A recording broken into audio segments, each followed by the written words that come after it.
ನೀವೇನಾದ್ರೂ ಫ್ಲಾಟ್ ನ ಪರ್ಚೇಸ್ ಮಾಡ್ತಾ ಇದ್ದೀರಾ, ಸ್ಟಾಪ್ ಪೇಮೆಂಟ್ ಮಾಡಕ್ ಮುಂಚೆ ಈ ವಿಡಿಯೋನ ಪೂರ್ತಿಯಾಗಿ. ಫಾರ್ ಎಕ್ಸಾಂಪಲ್, ನೀವು ಫ್ಲಾಟ್ ಅನ್ನ ಪರ್ಚೇಸ್ ಮಾಡ್ಬೇಕಂತ ಒಬ್ಬ ಬಿಲ್ಡರ್ ಹತ್ರ ಹೋಗ್ತೀರಾ. ಆ ಬಿಲ್ಡರ್ ಆ ಫ್ಲಾಟ್ ಅನ್ನ ತೋರಿಸಿದಾಗ 1500 ಸ್ಕ್ವೇರ್ ಫೀಟ್ ಇದೆ ಅಂತ ಹೇಳ್ತಾರೆ. ಬಟ್ ನೀವು ಒಳಗಡೆ ಹೋಗಿ ನೋಡಿದಾಗ ಅದು 1000 ಸ್ಕ್ವೇರ್ ಫೀಟ್ ತರ ಕಾಣುತ್ತೆ. ಹಾಗಿದ್ರೆ ನೀವ್ ಯಾಕೆ 1500 ಸ್ಕ್ವೇರ್ ಫೀಟ್ ಗೆ ಪೇ ಮಾಡ್ತಾ ಇದ್ದೀರಾ? ನೀವು ಪೇಮೆಂಟ್ ಮಾಡ್ಬೇಕಾಗಿರೋದು 1000 ಸ್ಕ್ವೇರ್ ಫೀಟ್ ತಾನೆ. ಹಾಗಿದ್ರೆ ಇದೇನ್ ಸ್ಕ್ಯಾಮಾ ಅಲ್ಲ?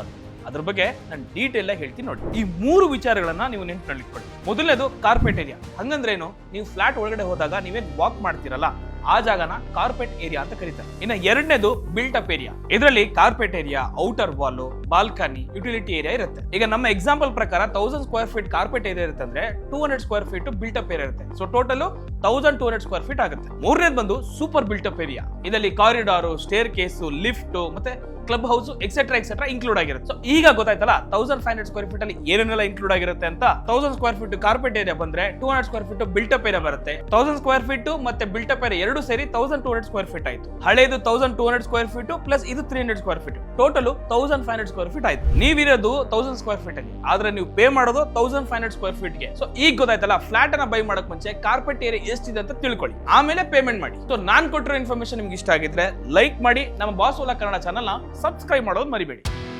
Boss Vala, B the boss.